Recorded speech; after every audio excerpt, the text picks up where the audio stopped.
Hello student, welcome to Swati's classes. आज हम देखेंगे 4th स्टैंडर्ड का EVS 1 lesson number 23 natural disaster. इस लेसन के क्वेश्चन एंड आंसर। लेसन के एक्सप्लेनेशन वाला वीडियो मैंने ऑलरेडी अपलोड कर दिया है स्टूडेंट। अगर आप लोगों ने वीडियो नहीं देखा है तो ज़रूर देखिए, आपको जो लेसन है पूरे अच्छे से अगर समझ में आएगा तो क्वेश्चन आंसर भी ईजिली आ जाएंगे। तो आज हम देखेंगे क्वेश्चन एंड आंसर। तो देखिए स्टूडेंट, आपको यहाँ पे क्वेश्चन नंबर 1 जो दिया है वो है व्हाट्स द सोल्यूशन, कि your village is a field and there is a flood in a neighbouring village. अगर आपका विलेज जो है अ फील्ड है, मतलब ऊपर के साइड में है, एंड अगर आपके आस पास पड़ोस में मीन्स नेबरिंग विलेज में अगर फ्लड आया हुआ है या फिर बाढ़ आई हुई है तो आप क्या करोगे। तो व्हाट्स द सॉल्यूशन, इसके लिए सॉल्यूशन क्या होगा। Answer is people from the neighbouring village should be sent to a field village. They should be given food, water, clothes and medicine immediately. कि जिस गांव में बाढ़ आई है उन लोगों को हम लोग क्या कर सकते हैं, जहाँ पे हमारा गांव होगा जो अपहिल है वहाँ पे भेज सकते हैं, एंड उन लोगों की जो ज़रूरत होगी जैसे कि food, water, clothes and medicine, उनको हम क्या करेंगे, इमीडिएटली दे सकते हैं। नेक्स्ट दिया है आपको B, use your brain power, जिसमें आपको क्लासीफाई करना है natural disaster and manmade disaster में। जो आपको बुक में ये सारी चीज़ें जो दी है मिक्स दी है, तो आपको natural disaster and manmade disaster ऐसे 2 टेबल्स 2 कॉलम्स बनाने हैं और इनको क्लासीफाई करना है। तो यहाँ पे मैंने डायरेक्ट आंसर आपको दिया है। जो फर्स्ट आएगा साइक्लोन। तो साइक्लोन क्या है, नेचुरल डिजास्टर है, नेचुरली आता है। डेथ ड्यू टू लाइटनिंग, तो लाइटनिंग अगर होती है बारिश के टाइम तो वो भी नेचुरली, तो वो नेचुरल डिजास्टर में आएगा। थर्ड वन है children on a playground getting injured when a termite ridden tree falls. तो जो पेड़ होते हैं ऐसे जिसमें दीमक लग जाती है या फिर ख़राब पेड़ हो जाते हैं, ऐसे पेड़ अगर गिरते हैं तो क्या है, नेचुरल डिजास्टर, क्योंकि ट्री भी नेचर से ही मिलता है। तो अगर जो बच्चे प्लेग्राउंड के ऊपर खेल रहे हैं और यहाँ पे इंजर्ड हो जाते हैं किसी ट्री के गिरने के कारण, तो ये भी नेचुरल डिजास्टर में ही आएगा। देन मैनमेड डिजास्टर कॉलम हम देखेंगे। फर्स्ट वन है collapse of an old ramshackle house. तो जो गिरने वाले जैसे कि घर होते हैं जो ख़राब हो चुके हैं, वो अगर गिर जाते हैं और उसी से अगर किसी का नुकसान भी होता है तो ये क्या आएगा, मैनमेड डिजास्टर, क्योंकि घर किसने बनाए हैं, ह्यूमन बींग्स ने बनाए, इसलिए ये मैनमेड डिजास्टर में आएगा। सेकेंड वन है कोलिजन ऑफ 2 रेलवे ट्रेन्स, तो ये भी मैनमेड डिजास्टर में ही आएगा। थर्ड वन है a fire cause by the explosion of A cooking gas cylinder. अगर किसी के घर में गैस सिलेंडर एक्सप्लोड हो जाता है, फूट जाता है, तो ये भी क्या आएगा, मैनमेड डिजास्टर, क्योंकि जो गैस सिलेंडर है वो भी लोगों ने, ह्यूमन बींग्स ने ही बनाए हैं, तो ये आएगा मैनमेड डिजास्टर में। नेक्स्ट हम देखेंगे फोर्थ, आपको यहाँ पे फिर से दिया है normal life getting disturb due to heavy snowfall. अगर स्नोफॉल हो रहा है उसके कारण नॉर्मल लाइफ डिस्टर्ब हो रही है तो ये भी नेचुरल डिजास्टर में ही आएगा, क्योंकि ये चीज़ें नेचुरल होती है। स्नोफॉल होना क्या है, नेचुरली है इसके लिए। And air crash due to mechanical fault, अगर कोई एरोप्लेन है उसमें अगर कोई मैकेनिकल फॉल्ट हो जाता है, वो गिर जाता है, तो ये किस में आएगा, मैनमेड डिजास्टर में।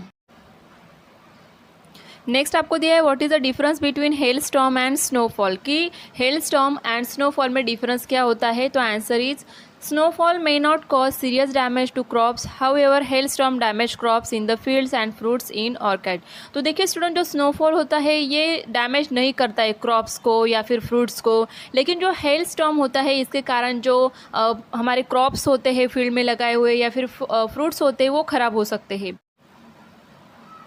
Snowfall may not injure people and animals, however hailstorm causes injury to people and animal। Snowfall के कारण लोगों को या फिर एनिमल्स को कोई भी नुकसान नहीं होता है, लेकिन हेलस्टॉर्म के कारण लोगों को इंजरी हो सकती है एंड एनिमल्स को भी इंजरी हो सकती है। तो ये डिफरेंस है कि स्नोफॉल जो होता है वो नेचुरल, मतलब इससे कोई सीरियस डैमेज नहीं है किसी को भी, लेकिन हेलस्टॉर्म के कारण क्रॉप्स हो, एनिमल्स हो, पीपल हो, उनको डैमेज हो सकता है। तो ये डिफरेंस आपको याद रखना है।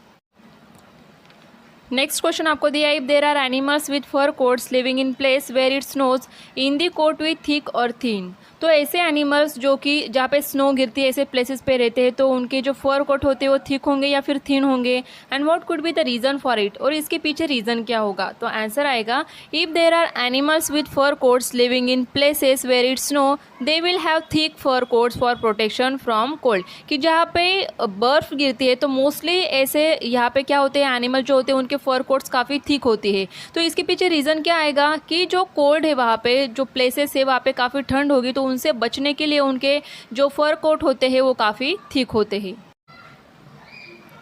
नेक्स्ट आपको दिया है आंसर द फॉलोइंग क्वेश्चन, जिसमें फर्स्ट आपको दिया है what kind of rain in winter is good for the crops.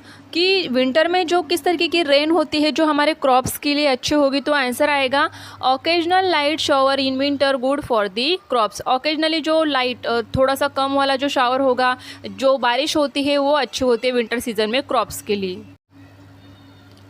Next आपको दिया है what are the ill effects of hailstorm, कि हेल स्टॉर्म के इफेक्ट्स क्या होते हैं। तो आंसर है फर्स्ट पॉइंट आएगा hailstorm causes injuries to people and animal.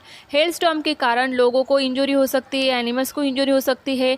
Second point है it can damage crops in the fields and fruits, तो ये डैमेज कर सकते हैं क्रॉप्स को जो फील्ड में है, और फ्रूट्स को भी डैमेज कर सकता है। थर्ड वन है यूज शेटर रूफ टाइल्स, जो रूफ होता है हमारे घर की उनको भी ख़राब कर सकता है, उनका भी नुकसान हो सकता है हेल स्टॉर्म के कारण। तो ये कुछ 3 इफेक्ट है। नेक्स्ट दिया है should one go for a swim in flood water, अगर बाढ़ आई है तो क्या उसमें कोई स्विमिंग करने के लिए जा सकता है। तो answer is one should never go for a swim in flood waters, कि अगर जहाँ पे बाढ़ आई है, पानी जमा हुआ है, तो ऐसे में किसी को भी कभी भी स्विमिंग करने नहीं जाना चाहिए।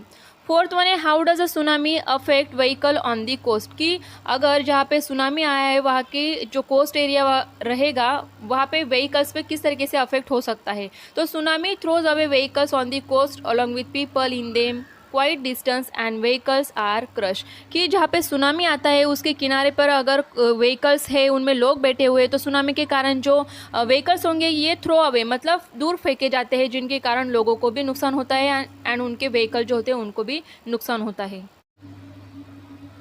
नेक्स्ट क्वेश्चन दिया है आपको फिल इन द ब्लैंक, जिसमें फर्स्ट है dash just like ones we see in water are produce in the blows of the earth, तो इसका आंसर आएगा वेव्स। सेकेंड वन है does not stop raining the rain water center the dash, अगर continuously बारिश हो रही है तो इससे क्या होगा, जो सेटलमेंट्स है, जो बस्तियाँ होती है जहाँ पे लोग रहते हैं, वहाँ पे क्या होगा, रेन वाटर्स जमा हो जाएगा, एंटर हो जाता है एंड क्या हो जाता है, भर जाता है पूरा। थर्ड वन है people and animal are dash against the force of a tsunami, अगर सुनामी आता है तो उसके पानी का बहाव जो फोर्स होता है इतना ज़्यादा होता है कि जो लोग हैं एनिमल्स है वो क्या होते हैं, हेल्पलेस होते हैं। फोर्थ वन है people get trap under the heaps and die, तो जो हिप्स होते हैं उसके अंडर अगर लोग दब जाते हैं तो क्या हो सकते हैं, मर सकते हैं। तो स्टूडेंट आपको जो भी क्वेश्चन आंसर से आप एक्सप्लेन किए अच्छे से अगर समझ में आए हैं, वीडियो अगर आपको अच्छी लगे तो वीडियो को लाइक ज़रूर कीजिए, और चैनल को अभी तक सब्सक्राइब नहीं किया तो सब्सक्राइब भी ज़रूर कीजिए।